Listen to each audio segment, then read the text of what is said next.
caves. The team's plan was routine: a series of controlled dives to document passages and ensure the safety of divers navigating these challenging environments.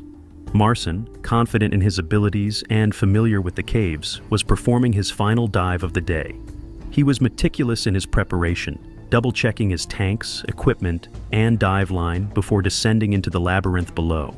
The dive began smoothly. Marcin and his team followed the guideline, a crucial tether that ensures divers can retrace their steps in the often disorienting maze of underwater caves. They moved in unison, their lights cutting through the dark, silent depths as they documented the cave's features. At depths exceeding 100 feet, the risks were ever present. The slightest mistake could prove fatal. Divers are trained to keep a steady pace to avoid nitrogen buildup in their bloodstream, which can lead to decompression sickness. Marcin was aware of these dangers, his every move calculated and precise. As the team completed their objectives and began their ascent, Marcin seemed composed. He stayed close to the dive line, methodically navigating through the narrow corridors. At approximately 4:30 p.m., something changed.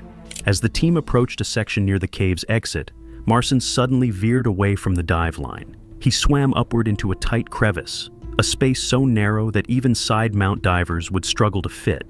His movements were rapid and erratic, unlike the deliberate precision he was known for.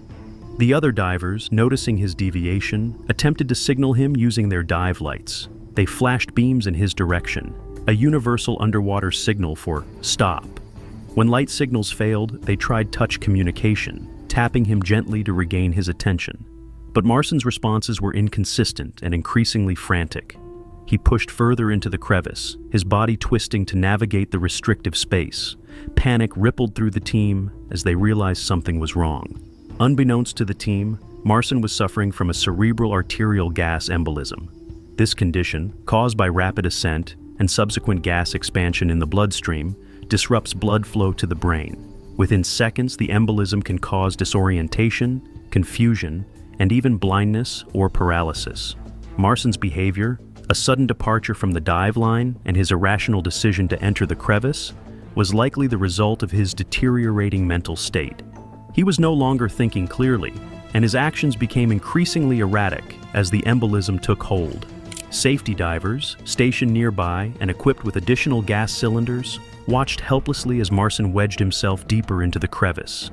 His movements were erratic, and attempts to communicate with him were met with no clear response. 5 minutes passed. Despite their efforts to reach him, Marcin's regulator was no longer in use. Divers realized that he had likely lost consciousness. The situation was dire,